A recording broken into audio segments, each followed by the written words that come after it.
যে বিএনপি ইয়ে করে কি বলে যে চাঁদাবাজির সাথে যুক্ত। বৃহত্তর দল পৃথিবীর সব দেশেই কেউ না কেউ দুষ্ট চক্র থাকতে পারে, এই চক্র নানা ধরনের কাজ করতে পারে।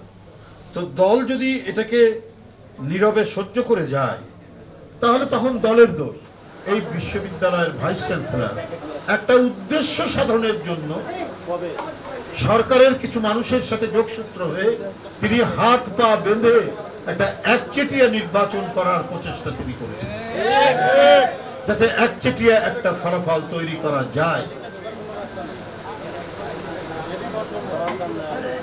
ভাইস চ্যান্সেলর সাহেব বলেছেন আপনারা সুষ্ঠু নির্বাচন করুন তার কলিগদেরকে, আপনারা যদি না করতে পারেন তাহলে আমি সব ফাঁস করে দেব। আপনি কি ফাঁস করবেন? কি গোপন রেখেছেন? একটা নির্বাচনে তো সবকিছু উন্মুক্ত থাকতে হবে। কাকে কত টাকা আপনি ঘুষ দিয়েছেন কিনা এই সন্দেহ তো মানুষ করতেই পারে। আপনি ঘুষ দিয়ে মুখ বন্ধ রাখার চেষ্টা করেছেন, না হলে কথা আপনি বলবেন কেন যে আমি সব ফাঁস করে দিব? তাহলে গোপন কোনো একটা মেকানিজম, একটা কলাকৌশল আপনি নিশ্চয়ই তৈরি করেছেন, যে কারণে এই কথাটি আপনি বলছেন। এই প্রশ্ন, এই সন্দেহ, এই সংশয় সবার মধ্যেই এটা তৈরি হতে পারে। বিশ্ববিদ্যালয়ের ব্যালট পেপার ছাপানো হবে, ব্যালট বই ছাপানো হবে, সেটা একটি ব্যক্তি প্রতিষ্ঠানকে কেন? জাহাঙ্গীরনগর বিশ্ববিদ্যালয় তাই সেখানে শিক্ষকরা পর্যন্ত বর্জন করেছেন অনিয়ম দেখে। ব্যালট বই ছাপানো হবে, সেটা ছাপাবে সরকারি কোনো প্রেস, বিজি প্রেস হতে পারে অথবা অন্য কোনো প্রেস। সেই ব্যালট পেপারের মধ্যে কোনো নাম্বার নেই, সেই ব্যালট পেপার ছাপানো হচ্ছে প্রাইভেট কোনো প্রেস থেকে, যে প্রেসের মালিকের সাথে একটি বিশেষ রাজনৈতিক দল তাদের সম্পর্ক আছে। এটাও প্রমাণিত হয়েছে। যেদিন ভোট সেই দিন ভোটার তৈরি করা হচ্ছে এবং হাতে লিখে জাহাঙ্গীরনগর বিশ্ববিদ্যালয়ে। তো এগুলো কি অনিয়ম নয়? আপনি জালিয়াতি না বললেও এটা একটা বিশ্ববিদ্যালয়ের কর্তৃপক্ষের সামগ্রিক মেকানিজম, যাতে একটি ছাত্র সংগঠনকে বিজয়ী করা যায়। ঠিক একই কাজ ঢাকা বিশ্ববিদ্যালয়ে হয়েছে। আপনি ব্যালট পেপার ছাপিয়েছেন প্রাইভেট একটি প্রেস থেকে, এটা তো করতে পারেন না। এটা পাবলিক বিশ্ববিদ্যালয়, পাবলিক বিশ্ববিদ্যালয়ের আপনার আর ব্যালট পেপার এটা তো অত্যন্ত সিকিউরড, এটার নিরাপত্তা থাকতে হতে পারে। সেই ব্যালট পেপারে কোনো নাম্বার নেই, এটা তো একটা কঠিন ঘটনা। তাহলে রাষ্ট্র এবং বিশ্ববিদ্যালয়ের কর্তৃপক্ষ সব মিলিয়ে কোনো একটা গভীর নীল নকশা তৈরি হচ্ছে কিনা, যে টার্গেট করে যেখানে জাতীয়তাবাদী শক্তিকে উঠতে, আমরা আওয়ামী লীগকে তাড়িয়েছি, এখন এদেরকে ঘায়েল করতে হবে, এই একটা কোনো মাস্টার প্ল্যান করা হয়েছে কিনা সেটা আজকে মানুষকে ভাবিয়ে তুলেছে। তবে আমি এইটুকু বলতে চাই, যে শক্তিগুলার উত্থান আমরা দেখছি সেটা দেশের গণতন্ত্রের জন্যও বিপজ্জনক, গণতন্ত্রের চর্চার জন্য বিপজ্জনক, এবং আমাদের যে মানুষের যে ধর্মীয় চেতনা এটার জন্য বিপজ্জনক। এখানে মানুষ 5 ওয়াক্ত নামাজ পড়ে, আবার এসে টেলিভিশনে নাটকও দেখে, গানও শোনে, নজরুল গীতি, রবীন্দ্রসঙ্গীত।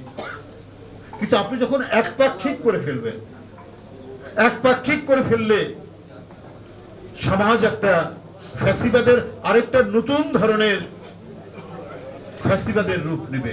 ফ্যাসিবাদের চূড়ান্ত স্টেজ হচ্ছে উগ্র সাম্প্রদায়িকতা এবং উগ্র ধর্মীয় রাজনীতি, এবং এইটা আসলে পরে আরো সর্বনাশ। মেয়েরা কিভাবে চলবে সেটা মেয়েদের অধিকারটা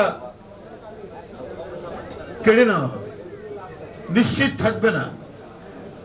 ভাই আমরা যারা বড় হয়েছি আমাদেরকে ধর্মীয় চর্চা এই নামাজ পড়, আমার বাপের চাইতে মারা বেশি বলে, মারাই ছেলে মেয়েদেরকে ধর্মীয় শিক্ষাটা দেয়। কিন্তু তাদের যে অধিকার, আরো অধিকার, সেই অধিকার যদি হরণ হয় তাহলে ভয়ঙ্কর পরিণতি। এবং দেখা গেছে যে উগ্র সাম্প্রদায়িক রাজনীতি যেসব দেশে চলছে সেই সব দেশে মেয়েদের কোনো অধিকার নেই, ভয়ঙ্কর পরিণতি। যে ছাত্র সংগঠনটি বলা হচ্ছে তাদের খুব জনপ্রিয়তা বা তারা ইয়ে হচ্ছেন, কিন্তু আমি আতঙ্কিত বোধ যে এই এমন এদের যে রাজনৈতিক দলটি কখনোই এই দেশের যে পলিটিক্যাল ডেভেলপমেন্ট যে আমরা প্রথমে একটি আন্দোলন হয়েছে পাকিস্তান আন্দোলন হচ্ছে যে এই অঞ্চল, পূর্বাঞ্চল এবং পশ্চিমাঞ্চল, এই উপমহাদেশের মুসলমান জনগোষ্ঠীরা বৃহত্তর ভারতের মধ্যে থাকলে পরে তাদের যে ডেভেলপমেন্ট, তাদের যে বিকাশ, শিক্ষা দীক্ষা, চাকরির ক্ষেত্রে এটা বঞ্চিত হবে, এটা নিয়েই তখন যারা, এবং তারা সবাই আধুনিক মানুষ। আপনি সরওয়ার্দী সাহেবের কথা বলেন, আপনি ফজলুল হক সাহেবের কথা বলেন, মাওলানা ভাসানী একজন বড়রা মানুষ, অত্যন্ত আধুনিক একজন মানুষ। এরা পাকিস্তান আন্দোলনের প্রধান নেতা ছিলেন আমাদের এই অঞ্চলে। তখন কিন্তু জামাত ইসলাম পাকিস্তান আন্দোলনের বিরোধিতা করেছে, আপনাদের মনে আছে না? কারণ এই দেশে এই যে পিছিয়ে পড়া, তখন কৃষক সমাজ হচ্ছে অধিকাংশ মুসলমান, তারা পিছিয়ে আছে। তাদেরকে যদি আমরা বিশ্ববিদ্যালয়ে লেখাপড়া করাতে পারি, তারা যদি ইঞ্জিনিয়ার ডাক্তার হতে পারে, তারা ডিপ্লোম্যাট হবে, তারা বিদেশের কথাবার্তা বলবে ফরেন ডিপ্লোম্যাটদের সাথে, এইটা 47-এর আগে খুব কমই ভাবা যেত।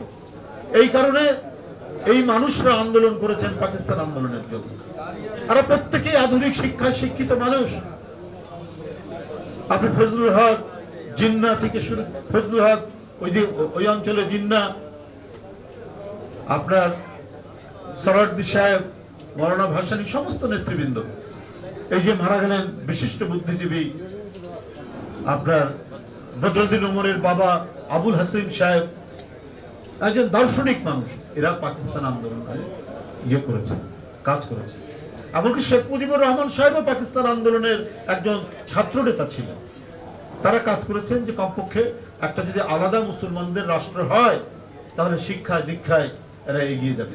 জামাত কিন্তু সেদিন এইটার বিরোধিতা করছে, যে কোনো জাতীয়তাবাদী আন্দোলন হচ্ছে মূর্তি পূজার মতো, মৌদুদী সাহেবের কথা।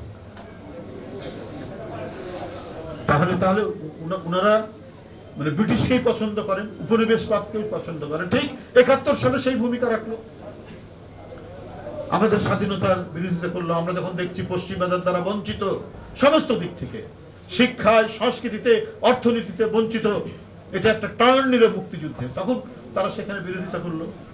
তারপরে যখন জিয়াউর রহমানের সুবাদে দেশের স্বাধীনতার ঘোষক, তার বদান্যতায় তারা রাজনীতি করার সুযোগ পেল। কিন্তু এরপরে যতগুলি ঘটনা হয়েছে প্রত্যেকটিতে জামাত আওয়ামী লীগের সাথে একসাথে কাজ করেছে। আপনাদের নিশ্চয়ই মনে আছে 86 সালের নির্বাচনে হাসিনা গেল, তার সাথে জামাত গেল। 85, 95, 96 সালে হাসিনার সাথে একসাথে আন্দোলন করলো বিএনপির বিরুদ্ধে। এরপরে যেই 24-এর আন্দোলন শেষ হলো, বলল যে আমরা ভারতের সাথে বিশেষ সম্পর্ক গড়ে তুলব, আমরা আওয়ামী লীগের সাথে, আওয়ামী লীগকে ক্ষমা করে দেব। তাহলে যে এতগুলো টাকা চুরি করলো আওয়ামী লীগের নেতারা, বিলিয়ন বিলিয়ন ডলার, ছেলে মেয়ে ভাগনা ভাগ্নি সবাইকে প্লট দিচ্ছে, টাকা পাচার হয়ে যাচ্ছে। লন্ডনে যে ভাগ্নি, ইংল্যান্ডের এমপি, সেও একটা ফ্ল্যাট বাড়িতে থাকে, টাকার কোনো হিসাব নাই। চট্টগ্রামের এক আওয়ামী লীগ নেতা, তার 130টা 40টা সম্পত্তি পাওয়া গেছে লন্ডনে। এই যে গোটা দেশটার জনগণের টাকা লুণ্ঠন করে একটা জাতিকে কোণঠাসা, একটা জাতিকে ধ্বংস করার যে পরিকল্পনা নিয়েছিল শেখ হাসিনা, তাদেরকে ক্ষমা করে দিলেন। এবং এখন দুঃখ যন্ত্রণা বেদনা নিয়েও জনগণের অধিকার প্রশ্ন যখন আসছে যে ওই অধিকার প্রতিষ্ঠিত না হওয়া পর্যন্ত তিনি আপোষহীন লড়েছেন। যেমন ৮০ দশক তেমনি এই ২৪ পর্যন্ত আমরা সেই আদর্শের সন্তান। জিয়াউর রহমান যে বহুদলীয় গণতন্ত্র, সেই পতাকা যিনি বহন করেছেন অত্যন্ত শক্তভাবে দৃঢ়তার সাথে সকল নিপীড়নকে সহ্য করে তিনি হলেন গণতন্ত্রের মা দেশনেত্রী বেগম খালেদা জিয়া। আজ গুরুতর অসুস্থ অবস্থায় তিনি দিন যাপন করছেন। তার সন্তান আজকে সেই পতাকা নিয়ে আছে। কারোর সাথে আমরা সবার সাথে বন্ধুত্ব চাই, কিন্তু আমার দেশকে যে পদানত করতে চায়, আমাদের দেশকে যারা কেউ যদি এটাকে কারো অঙ্গরাজ্য বানাতে চায়, সেইখানে জিয়াউর রহমান এবং তার দল কখনোই আপোষ করেনি। বেগম খালেদা জিয়ার দল, তারেক রহমানের দল তাদের সাথে আপোষ করবে না এবং জনগণ এই পক্ষেই থাকবে। যারা আপোষহীন ভাবে রাজনীতি করেছে আদর্শের জন্য, সত্যের জন্য, তারাই টিকবে। যারা বিভিন্ন ভাবে ভণ্ডামি করেছেন, ছাত্রলীগের নেতা সেজে ক্যাম্পাসে অবস্থান করে হেলমেট পরে গণতান্ত্রিক কর্মী, ছাত্রদল সহ অন্যদেরকে আঘাত করেছেন, আবার শেখ হাসিনার পতনের পর আসল রূপ নিয়ে যারা ছাত্র শিবির হয়ে গেলেন, এই যে ঘটনা, এই ঘটনা আপনার জনগণের কাছে উন্মোচিত হচ্ছে। বন্ধুরা, অত্যন্ত গোপনে তারা প্রচার চালায় যে বিএনপি করে কি বলে যে চাঁদাবাজির সাথে যুক্ত। বৃহত্তর দল পৃথিবীর সব দেশেই কেউ না কেউ দুষ্ট চক্র থাকতে পারে, এই চক্র নানা ধরনের কাজ করতে পারে। তো দল যদি এটাকে নীরবে সহ্য করে যায় তাহলে তখন দলের দোষ, আর দল যদি তার বিরুদ্ধে ব্যবস্থা নেয় তাহলে দল সঠিক পথে আছে। একটা পরিবারও তো একটা সন্তান বিপদগামী হতে পারে না? বিপদগামী হলে ওই পরিবারটাই অত্যন্ত সুপরিবার, যোগ্য পরিবার, যে তার ওই বিপদগামী সন্তানকে সোজা করার জন্য বা তাকে শাস্তি দেওয়ার জন্য সমস্ত কিছু ব্যবস্থা করে। কিন্তু আমাদের কিছু মিডিয়া তাদের সাথে মিলে এই ধরনের অপপ্রচার দিয়ে যায় সবসময়। কিন্তু আজকে যারা এই কথাগুলো বলেন তাদের তো আমরা অহরহই পাচ্ছি। এই যেমন ধরেন পিরোজপুরের ইন্দুরকান্দিতে জামাতের নেতাকে জামাত বহিষ্কার করছে, অভিযোগ ধর্ষণ মামলা। মামলা থেকে অব্যাহতি দিতে চাঁদা দাবি, জামাত নেতা বহিষ্কার। এটা প্রতিদিনের বাংলাদেশে উঠেছে। মিরেশ্বরে অবৈধ বালু উত্তোলনের দায়ে জামাতের 2 কর্মী বহিষ্কার। ছাত্রীদের যৌন নির্যাতনের অভিযোগে জামাতের নেতা বহিষ্কার। জামাতের রুকনকে দল থেকে বহিষ্কার। এটা হলো সাময়িক বরখাস্ত। ফেনী আলিয়া কামিল মাদ্রাসার অধ্যক্ষ মাওলানা মাহমুদুল হাসানকে মামলা থেকে অব্যাহতি দেওয়ার আশ্বাসে, তিনি হয়তো ছিল, অন্য কোনো মামলায় জড়িত ছিল, চাঁদা দাবির অভিযোগ করছে। এটা আমি এগুলো সমস্ত পত্রিকায়, মানে প্রধান লিডিং পত্রিকায় এইগুলো এসেছে। আমি 2-3টা বললাম। তাহলে দলের 2-1টা বিপদগামী কর্মীরাই কাজ করতে পারে, বিএনপির জামাতেরও আছে। তো সেই কথাটা কেন হাইলাইট হয়নি? ধর্ষণ মামলা থেকে শুরু করে নারীকে নির্যাতন এবং মুক্তিযোদ্ধা, কুমিল্লার 14 গ্রামের মুক্তিযোদ্ধাকে লাথি মেরে তাকে লাঞ্ছিত করেছে এই জামাত কর্মীরা, এই কথাগুলো কেন হাইলাইট হয়নি? পত্রিকা কিছু পত্রিকা বলবো যে এটাকে অত্যন্ত কৌশলে ঢেকে রেখে বিএনপির উপর চাপিয়ে দেওয়ার চেষ্টা করে, কারণ সরকারের একটা বিরাট অংশ এদেরকে প্যাট্রোনাইজ করছে। 16টা বিশ্ববিদ্যালয়ে জামাতের ভাইস চ্যান্সেলর হয় কি করে, এবং তার ফলাফল আমরা দেখতে পাচ্ছি এই নির্বাচনের মধ্যে। 16টা সরকারি বিশ্ববিদ্যালয়ে জামাতের ভাইস চ্যান্সেলর কি করে হতে পারে?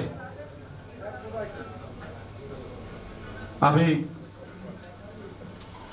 নবগঠিত ডিপ্লোমা ইঞ্জিনিয়ার্সদের এই পরিচিতি সভার সবাইকে আন্তরিক ধন্যবাদ জানিয়ে আমি বক্তব্য শেষ করছি।